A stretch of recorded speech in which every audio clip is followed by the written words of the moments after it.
Hello friends, welcome to crazy GK trick. दोस्तों, weekly current affair की हमारी series को आगे बढ़ाते हुए आज के इस वीडियो में हम डिस्कस करने वाले हैं 17 मार्च से लेकर 23 मार्च तक के सभी इंपॉर्टेंट करंट अफेयर को। वीडियो काफ़ी इंपॉर्टेंट है, वीडियो को आप एंड तक ज़रूर देखिएगा। फ्रेंड्स, अगर आपको इस वीडियो का PDF डाउनलोड करना है या फिर आप मंथली करंट अफेयर की PDF लेना चाहते हैं तो आप हमारी crazy GK trick application download कर लीजिए, वहाँ पर आपको ऑप्शन मिल जाएगा। तो चलिए बिना किसी देरी के हम लेक्चर को स्टार्ट करते हैं। देखिए, पहला क्वेश्चन आता है, वर्ष 2023 के लिए 33वें सरस्वती सम्मान से इनमें से किसे सम्मानित किया गया है। वेरी इंपॉर्टेंट क्वेश्चन है। सरस्वती सम्मान जो है ये साहित्य में योगदान के लिए दिया जाता है। भारतीय संविधान की 22 भाषाओं में ये पुरस्कार जो है वो दिया जाता है। इसकी शुरुआत कब हुई थी? 1991 में इसकी शुरुआत हुई थी। वर्ष 2023 के लिए 33वें सरस्वती सम्मान से यहाँ पर प्रभा वर्मा को सम्मानित किया गया है। किसे? प्रभा वर्मा को। प्रभा वर्मा को वर्ष 2013 से 2022 के दौरान साहित्य में योगदान के लिए ये पुरस्कार जो है वो दिया गया है। प्रभा वर्मा जो है ये केरल राज्य से संबंधित हैं। उनके काव्य संग्रह रुद्र सात्विकम के लिए उन्हें यह सम्मान जो है वो दिया गया है। सी आंसर बिल्कुल सही होगा। फ्रेंड्स, ध्यान रखिएगा, सरस्वती सम्मान जो है ये के बिरला फाउंडेशन के द्वारा दिया जाता है। पहली बार देखिए ये पुरस्कार जो है 1991 में हरिवंश राय बच्चन को दिया गया था। और अगर हम पिछले साल बात करें 2022 के लिए तो शिव शंकरी को सूर्यवंशम आत्मकथा के लिए 32वां सरस्वती सम्मान जो है वो दिया गया था। तो ये चीज़ भी आप ध्यान रखिएगा। नेक्स्ट क्वेश्चन पे चलते हैं। पेरिस ओलंपिक 2024 के ओपनिंग सेरेमनी में भारत के ध्वजवाहक कौन हैं? तो हाल ही में ही फ्रेंड्स भारतीय ओलंपिक संघ ने घोषणा की है कि पेरिस ओलंपिक की ओपनिंग सेरेमनी में भारतीय ध्वजवाहक जो होंगे वो टेबल टेनिस खिलाड़ी अचंता शरद कमल होंगे। अचंता शरद कमल जो है ओलंपिक में भारत के 19वें ध्वजवाहक होंगे। यहाँ पर बी आंसर बिल्कुल सही होगा। जो पेरिस ओलंपिक 2024 की हम बात कर रहे हैं इसका आयोजन 26 जुलाई से 11 अगस्त 2024 के बीच में होना है। कहाँ पर होगा ये? फ्रांस की राजधानी पेरिस में।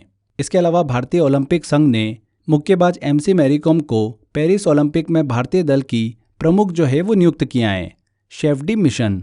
यहाँ पर एक चीज़ और ध्यान रखिएगा, एथलीट पुरमा बनर्जी जो है वो 1920 में जो एंटवर्प ओलंपिक हुआ था उसमें भारत की पहली ओलंपिक ध्वजवाहक थी। अभी रिसेंटली एग्जाम में भी क्वेश्चन पूछा गया था कि भारत की पहली ओलंपिक ध्वजवाहक कौन थी, तो ध्यान रखिएगा कौन थी? पुरमा बनर्जी। ये भी बहुत ही इंपॉर्टेंट है। 2020 में जो ओलंपिक हुआ था टोक्यो ओलंपिक, वहाँ पर बॉक्सिंग खिलाड़ी मैरी कॉम और पूर्व भारतीय पुरुष हॉकी टीम के कप्तान मनप्रीत सिंह जो थे वो भारतीय ध्वजवाहक थे। इस बार 2024 में किसे बनाया है? अचंता शरद कमल को। अचंता शरद कमल किस खेल से संबंधित हैं ये भी ध्यान रखिएगा, टेबल टेनिस से संबंधित हैं। अचंता शरद कमल को 2022 में भारत सरकार के द्वारा खेल रत्न पुरस्कार से भी सम्मानित किया गया था, मतलब मेजर ध्यानचंद खेल रत्न पुरस्कार से। दोस्तों, आगे बढ़ने से पहले आप सभी के लिए काफ़ी इंपॉर्टेंट अपडेट है। आप सभी की काफ़ी डिमांड आ रही थी कि सर रेलवे का बैच लेके आइए। तो फ्रेंड्स, आप सभी की डिमांड पर रेलवे का लाइव बैच जो है वो स्टार्ट किया जा रहा है।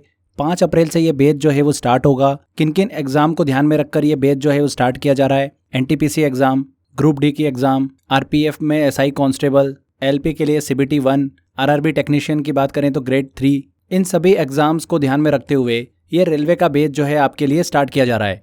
5 अप्रैल से फ्रेंड्स ये बैच स्टार्ट किया जा रहा है और इस बैच की जो फीस रखी गई है बहुत ही नॉमिनल रखी गई है। 499 में आप ये बैच ले सकते हैं, जिसमें आपको लाइव वीडियो लेक्चर मिलने वाले हैं, क्लास नोट्स मिलने वाले हैं एंड यहाँ पर आपको मॉक टेस्ट भी देखने को मिलेंगे। आने वाले टाइम में देखिए रेलवे में हमको काफ़ी ज़्यादा वैकेंसीज देखने को मिल रही है। तो फ्रेंड्स, आप सभी के लिए काफ़ी बेनिफिशियल होने वाला है ये बैच। तो ज़्यादा से ज़्यादा संख्या में देखिए ज्वाइन करिए। पूरी टीम आपके लिए यहाँ पर मेहनत कर रही है। आपको भी थोड़ा सा बस अपना डेडिकेशन दिखाना है और आप अपने एग्जाम जो है वो निकाल सकते हैं। अगर आप ये बैच ज्वाइन करना चाहते हैं तो डिस्क्रिप्शन बॉक्स में मैंने लिंक दे रखा है, वहाँ पर क्लिक कर आप सीधे बैच ज्वाइन कर सकते हैं। इसके अलावा स्क्रीन पर दिए गए नंबर पर भी आप कॉल कर सकते हैं। आपकी पूरी हेल्प की जाएगी बैच को ज्वाइन करने के लिए। एंड फ्रेंड्स, यूट्यूब पे भी हम आपके लिए रेलवे को लेकर वीडियोस प्लान करने वाले हैं, जहां पर हम इंपॉर्टेंट क्वेश्चंस डिस्कस करेंगे आपसे। रेलवे के जो लेटेस्ट अभी एग्जाम्स आने वाले हैं उसमें किस तरीके के क्वेश्चंस जो है वो ज़्यादा पूछे जा रहे हैं। तो काफ़ी लेक्चर्स हमने आपके लिए प्लान किए हैं। बस एक छोटा सा अपडेट था आप सभी के लिए। चलिए वापस आते हैं हमारे लेक्चर पर। नेक्स्ट क्वेश्चन लेते हैं। मद्रास संगीत अकादमी ने किस कर्नाटक संगीतकार को संगीत कलानिधि पुरस्कार 2024 से सम्मानित किया है? तो फ्रेंड्स, मद्रास संगीत अकादमी ने 2024 के लिए संगीत कलानिधि पुरस्कार और नृत्य कलानिधि पुरस्कार जो है वो देने की घोषणा की है। संगीत कलानिधि पुरस्कार 2024 की बात करें तो TM कृष्णा को जो कि एक कर्नाटक संगीतकार हैं, उन्हें ये पुरस्कार देने की घोषणा की गई है। नृत्य कलानिधि पुरस्कार 2024 की बात करें तो नीना प्रसाद, जो कि मोहिनीअट्टम नर्तक हैं, उन्हें नृत्य कलानिधि पुरस्कार 2024 देने की घोषणा की गई है। यहाँ पर क्या पूछा जा रहा है? संगीत कलानिधि पुरस्कार। तो टीएम कृष्णा बिल्कुल सही आंसर होगा। A answer. टीएम कृष्णा की बात करें फ्रेंड्स तो कर्नाटक संगीतकार हैं। 2016 में इन्हें रेमन मैग्सेसे पुरस्कार भी प्रदान किया गया था। वेरी वेरी इंपॉर्टेंट है। वहीं नीना प्रसाद की बात करें तो ये मोहिनीअट्टम नर्तक हैं, जिन्हें वर्ष 2021 में संगीत नाट्य अकादमी पुरस्कार जो है वो दिया गया है। कलानिधि पुरस्कार जो होते हैं फ्रेंड्स, ये कला के क्षेत्र में प्रदान किए जाते हैं। क्लियर? चलिए नेक्स्ट क्वेश्चन लेते हैं। नवरोज या फिर नौरोज का त्यौहार किस समुदाय के नववर्ष के रूप में मनाया जाता है? तो फ्रेंड्स, नवरोज त्यौहार जो है किस समुदाय के नववर्ष के रूप में मनाया जाता है? पारसियों के। पारसियों का पहला नवरोज जो है 20 और 21 मार्च 2024 को मनाया गया। इसी के साथ साथ साल का दूसरा नवरोज जो है वो 16 अगस्त 2024 को मनाया जाएगा। नवरोज जो है दो पारसी शब्दों नव और रोज से मिलकर बना हुआ है, जिसका अर्थ क्या होता है? नया दिन। नवरोज त्यौहार से पारसी नव वर्ष की शुरुआत मानी जाती है। पारसी त्यौहार की बात करें तो नवरोज का पर्व फारस के राजा जमशेद की याद में मनाया जाता है। यहाँ पर बी आंसर बिल्कुल सही होगा, पारसी। अगला क्वेश्चन लेते हैं। United Nation Development Programme UNDP द्वारा जारी की गई लैंगिक असमानता सूचकांक 2022 में भारत की रैंक क्या है? तो United Nation Development Programme UNDP द्वारा लैंगिक असमानता सूचकांक 2022 जो है वो जारी किया गया। लैंगिक असमानता सूचकांक जो है 3 आयामों में महिलाओं और पुरुषों के बीच जो है उपलब्धियों में असमानता को दर्शाता है। प्रजनन, स्वास्थ्य, सशक्तिकरण और श्रम बाजार। 2022 के इस इंडेक्स में कुल देश जो है वो 193 देश जो है वो शामिल किए गए थे, जिसमें भारत को जो रैंक मिली है वो कौन सी मिली है? 108। सी आंसर यहाँ पर सही होगा। 2021 के रैंकिंग की बात करें तो भारत की उस समय रैंक थी 122। वहाँ से जंप कर भारत जो है वो 108 पायदान पे पहुँच गया है। टॉप 3 कंट्रीज़ की बात करें तो पहले स्थान पर डेनमार्क को रखा गया है, दूसरे स्थान पर नॉर्वे को और तीसरे स्थान पर रखा गया है स्विट्जरलैंड को। तो यहाँ पर सी आंसर बिल्कुल सही होगा, 108। नेक्स्ट क्वेश्चन लेते हैं। इनमें से किसे अखिल भारतीय शतरंज महासंघ के अध्यक्ष के रूप में चुना गया है? तो फ्रेंड्स, नितिन नारंग को हाल ही में भारतीय शतरंज महासंघ के अध्यक्ष के रूप में चुना गया है, AICF के रूप में, ऑल इंडिया चेस फेडरेशन। और AICF के ये सबसे युवा अध्यक्ष बने हैं, नितिन नारंग। बी आंसर सही होगा। नितिन नारंग की बात करें तो हरियाणा राज्य से AICF के अध्यक्ष बनने वाले ये पहले व्यक्ति हैं। इन्होंने किनका स्थान लिया है? संजय कपूर का स्थान लिया है। AICF की बात कर रहे हैं हम यहाँ पर, ऑल इंडिया चेस फेडरेशन की। तो इसकी स्थापना 1951 में हुई थी। अगर हम विश्व स्तर पर शतरंज के संघ की बात करें तो वो है FIDE, अंतर्राष्ट्रीय शतरंज संघ, जिसकी स्थापना 1924 में हुई थी पेरिस में। और इसके अध्यक्ष कौन है? अर्केडी दोरकोविच, जो कि रशिया से आते हैं। नेक्स्ट क्वेश्चन लेते हैं। वुमेन्स प्रीमियर लीग के सीजन 2 का खिताब दिल्ली कैपिटल को हराकर किस टीम ने जीता है? तो फ्रेंड्स, नई दिल्ली के अरुण जेटली स्टेडियम में खेले गए फाइनल मुकाबले में दिल्ली कैपिटल को 8 विकेट से हराकर रॉयल चैलेंजर्स बेंगलोर ने वुमेन्स प्रीमियर लीग के सीजन 2 का खिताब जो है वो अपने नाम किया है। किसने करा है? रॉयल चैलेंजर्स बेंगलोर ने। C answer. इस लीग में कुल 5 टीमों ने पार्टिसिपेट किया था और खिताब जो है वो अपने नाम किया है रॉयल चैलेंजर्स बेंगलोर ने। वुमेन्स प्रीमियर लीग की बात करें तो इसकी शुरुआत 2023 में हुई थी और इसके पहले एडिशन का खिताब जो है वो मुंबई ने अपने नाम किया था और दूसरे एडिशन का खिताब किसने अपने नाम किया है? रॉयल चैलेंजर्स बेंगलोर ने। नेक्स्ट क्वेश्चन लेते हैं। चर्चा में रहा पॉपीकोंडा राष्ट्रीय उद्यान किस राज्य में स्थित है? तो फ्रेंड्स, पॉपीकोंडा राष्ट्रीय उद्यान जो है ये भारत के उत्तर पूर्वी घाट में स्थित हैं। ये राष्ट्रीय उद्यान जो है पॉपी पहाड़ियों पर गोदावरी नदी तक फैला हुआ है। ये एक महत्वपूर्ण पक्षी और जैव विविधता स्थल है। हाल ही में आंध्र प्रदेश के पॉपीकोंडा राष्ट्रीय उद्यान में Indian institute of science education and research द्वारा पक्षियों का सर्वेक्षण किया गया, जहां से 200 से अधिक पक्षियों की प्रजाति जो है वो पाई गई हैं। पॉपीकोंडा राष्ट्रीय उद्यान की बात करें तो यहाँ पर बकरी की एक अनोखी बोनी नस्ल जो है वो पाई जाती हैं। इसे स्थानीय रूप से कंचू मेखा के नाम से जाना जाता है। ये प्रजाति जो है सिर्फ इसी क्षेत्र में उत्पन्न हुई है। ध्यान रखिएगा, पॉपीकोंडा राष्ट्रीय उद्यान हाल ही के दिनों में चर्चा में रहा, आंध्र प्रदेश में स्थित है। हर साल 22 मार्च को विश्व जल दिवस मनाया जाता है। विश्व जल दिवस 2024 की थीम क्या है? तो फ्रेंड्स, 1993 से हर साल 22 मार्च को विश्व जल दिवस वर्ल्ड वाटर डे जो है वो मनाया जाता है। 2024 में इस दिवस की थीम क्या थी? Water for peace. C answer यहाँ पर सही होगा। इस दिवस को मनाए जाने का उद्देश्य क्या है? पानी के महत्व के लिए लोगों को जागरूक करना और हर जीव को स्वच्छ पानी जो है वो उपलब्ध कराना है। ध्यान रखिएगा, इसी से एक दिन पहले 21 मार्च को अंतर्राष्ट्रीय वन दिवस जो है वो मनाया जाता है। 22 मार्च को मनाया जाता है वर्ल्ड वाटर डे और 2024 में इस दिवस की थीम थी water for piece. All India radio का महानिदेशक किसे नियुक्त किया गया है? तो फ्रेंड्स, हाल ही में अभी मौसमी चक्रवर्ती को ऑल इंडिया रेडियो का महानिदेशक जो है वो नियुक्त किया है। मौसमी चक्रवर्ती को वसुधा गुप्ता के स्थान पर नियुक्त किया गया है। मौसमी चक्रवर्ती की बात करें तो ये 1991 बैच की भारतीय सूचना सेवा के अधिकारी हैं। यहाँ पर मौसमी चक्रवर्ती बिल्कुल सही आंसर होगा। अगला क्वेश्चन आता है, ग्लोबल ह्यूमन डेवलपमेंट इंडेक्स 2022 में भारत की रैंक क्या है? तो फ्रेंड्स, हाल ही में ही अभी यूएनडीपी द्वारा ग्लोबल ह्यूमन डेवलपमेंट इंडेक्स 2022 की रैंकिंग जारी की गई, मतलब मानव विकास सूचकांक की। यह रैंकिंग जो है जीवन प्रत्यक्षता, शैक्षिक प्राप्ति और प्रति व्यक्ति आय पर बेस्ड होती हैं। 2022 की इस रिपोर्ट में कुल 193 देशों को शामिल किया गया था, जिसमें भारत को क्या रैंक दी गई है? 134। अगर हम 2021 की रैंकिंग की बात करें ग्लोबल ह्यूमन डेवलपमेंट इंडेक्स की, तो उस समय भारत की रैंक 135 थी। एक पायदान जो है भारत की देखिए रैंकिंग इंप्रूव हुई है और इस बार भारत की रैंक हुई है 134।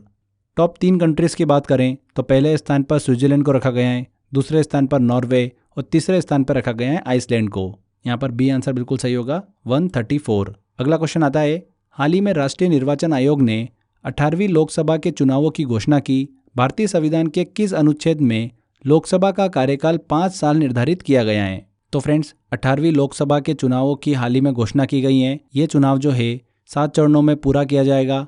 इसका मतदान जो है 19 अप्रैल से शुरू होगा और मतदान की गणना जो है मतलब फाइनल रिजल्ट जो है वो 4 जून को आएगा। अगर हम भारतीय संविधान के अनुच्छेद की बात करें जिसमें लोकसभा का कार्यकाल जो है वो निर्धारित किया गया है, तो वो है अनुच्छेद 83 का सब क्लॉज 2। यहाँ पर सी आंसर बिल्कुल सही होगा। इसमें बताया गया है कि लोकसभा का जो कार्यकाल है वो 5 वर्षों का होगा। तो फ्रेंड्स, ध्यान रखिएगा, भारतीय संविधान के अनुच्छेद 83 के सब क्लॉज 2 में लोकसभा के कार्यकाल के बारे में मतलब समय अवधि के बारे में बताया गया है। ठीक है, यहाँ पर सी आंसर बिल्कुल सही होगा। United nation sustainable development solution network द्वारा जारी की गई वर्ल्ड हैप्पीनेस रिपोर्ट 2024 में भारत की रैंक क्या है?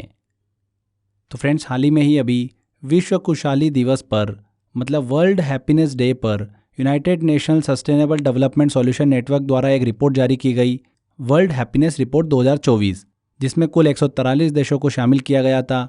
उसमें भारत को जो रैंक दी गई है वो दी गई है 126। पिछले साल भी 2023 में भारत को 126 रैंक दी गई थी, तो कोई भी चेंजेस भारत की रैंकिंग में देखने को नहीं मिला है। शीर्ष देशों की बात करें हम तो पहले स्थान पर फिनलैंड को रखा गया है, दूसरे स्थान पर डेनमार्क को और तीसरे स्थान पर रखा गया है आइसलैंड को। फिनलैंड जो है लगातार 7 साल से सबसे खुशहाल देश है। वर्ल्ड हैप्पीनेस रिपोर्ट की शुरुआत जो है 2012 में हुई थी। ये चीज़ आप ध्यान रखिएगा, यहाँ पर सी आंसर बिल्कुल सही होगा। व्लादिमीर पुतिन कौन से कार्यकाल के लिए रूस के राष्ट्रपति चुने गए हैं? तो रूस में हुए राष्ट्रपति चुनाव में व्लादिमीर पुतिन ने निकोले खार्तिनोव को हराकर राष्ट्रपति चुनाव जो है वो जीत लिया है।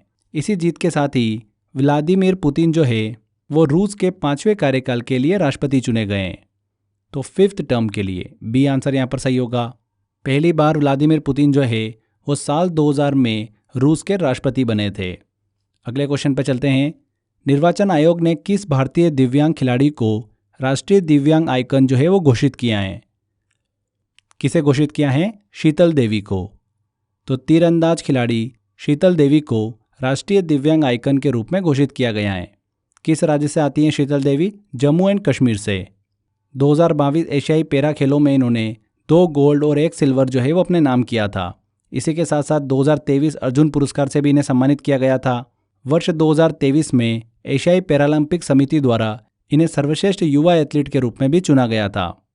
ध्यान रखिएगा फ्रेंड्स, निर्वाचन आयोग ने शीतल देवी को राष्ट्रीय दिव्यांग आइकन के रूप में घोषित किया है। उत्कृष्ट महिला पत्रकार के लिए चमेली देवी जैन पुरस्कार 2024 से किसे सम्मानित किया गया है? तो उत्कृष्ट महिला पत्रकार के लिए चमेली देवी जैन पुरस्कार संयुक्त रूप से ग्रीष्मा कुठार और रितिका चोपड़ा को प्रदान किया गया है। ग्रीष्मा कुठार एक स्वतंत्र पत्रकार हैं, वहीं रितिका चोपड़ा जो है इंडियन एक्सप्रेस की पत्रकार हैं। चमेली देवी जैन पुरस्कार की बात करें फ्रेंड्स, तो महिला पत्रकार को ये पुरस्कार जो है वो दिया जाता है। पहली बार 1981 में ये पुरस्कार जो है वो दिया गया था। ये आंसर सही होगा। स्विस संगठन की विश्व वायु गुणवत्ता रिपोर्ट 2023 के अनुसार दुनिया की सबसे प्रदूषित राजधानी कौन सी है? तो स्विस संगठन की 6वीं विश्व वायु गुणवत्ता रिपोर्ट 2023 जो है वो जारी की गई।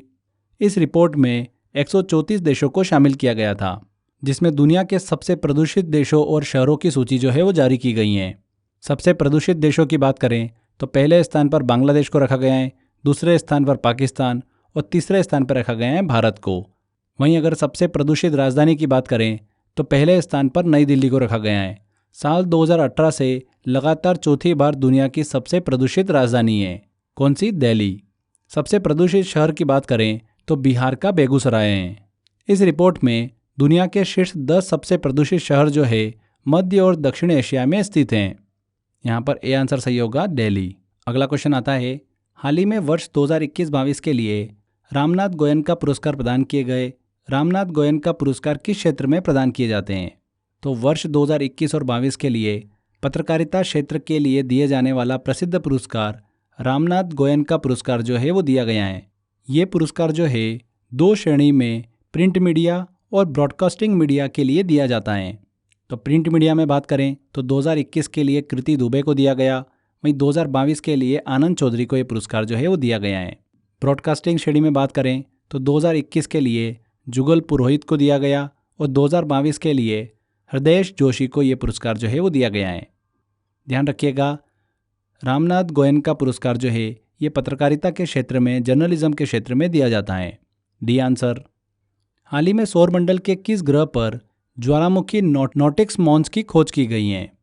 तो वैज्ञानिकों ने मंगल ग्रह पर एक विशाल ज्वालामुखी की खोज करी है, जिसे अस्थायी रूप से नोटिक्स मॉन्स का नाम दिया गया है। नोटिक्स मॉन्स की ऊंचाई जो है लगभग 9000 मीटर के आसपास है, जो कि माउंट एवरेस्ट से भी ऊंचा है। मंगल ग्रह मार्स की बात करें तो सौरमंडल में यह सूर्य से चौथा ग्रह है। इसे लाल ग्रह के रूप में भी जाना जाता है। मंगल ग्रह पर सबसे ऊंचा ज्वालामुखी जो है वो कौन सा है? ओलंपस ज्वालामुखी है। यहाँ पर सी आंसर बिल्कुल सही होगा, मार्स। हाल ही में ग्रिड इंडिया को मिनी रत्न का दर्जा दिया गया। ग्रिड इंडिया के अध्यक्ष एवं प्रबंध निदेशक कौन है? ग्रिड इंडिया की बात कर रहे हैं grid controller of India limited. इसको केंद्रीय सार्वजनिक क्षेत्र के उद्यम के अंतर्गत मिनी रत्न का दर्जा जो है वो प्रदान किया गया है। ग्रिड इंडिया की बात करें तो भारत सरकार के विद्युत मंत्रालय के अंतर्गत विद्युत ट्रांसफर और प्रबंध का कार्य करती हैं। इसकी स्थापना कब हुई थी? 2009 में हुई थी। वर्तमान में इसके अध्यक्ष और प्रबंध निदेशक हैं CSR नरसिम्हन। बी आंसर यहाँ पर सही होगा। हाल ही में ग्रिड इंडिया को मिनी रत्न का दर्जा जो है वो दिया गया है। देखिए, केंद्रीय सार्वजनिक क्षेत्र के उद्यम की बात कर रहे हैं तो 3 प्रकार की श्रेणियाँ इसमें देखने को मिलती हैं, मिनी रत्न, नवरत्न और महारत्न। वर्तमान में 13 महारत्न कंपनियां हैं, 16 नवरत्न कंपनियां हैं और मिनी रत्न की बात करें तो श्रेणी 1 में 58 और श्रेणी 2 में 11 कंपनियां हैं। क्लियर? तो यहाँ पर फ्रेंड्स हमारे 17 मार्च से लेकर 23 मार्च तक के सभी इंपॉर्टेंट करंट अफेयर कंप्लीट होते हैं। आई होप आपने वीडियो को ध्यान से देखा होगा। अगर आपको इस वीडियो का PDF डाउनलोड करना है या फिर मंथली करंट अफेयर की PDF लेना है तो आप crazy GK trick application download कर लीजिए, वहाँ पर आपको ऑप्शन मिल जाएगा। तो फ्रेंड्स आज के बाद इस वीडियो में इतना ही था। आई होप आपको वीडियो अच्छा लगा होगा। वीडियो अच्छा लगा है तो वीडियो को लाइक कर दीजिए, शेयर कर दीजिए और कमेंट करके ज़रूर बताएगा कि वीडियो कैसा लगा। अगर आपने अभी तक चैनल को सब्सक्राइब नहीं करा है तो सब्सक्राइब भी कर लीजिए। मिलते हैं फ्रेंड्स अगले वीडियो में। Till then bye bye.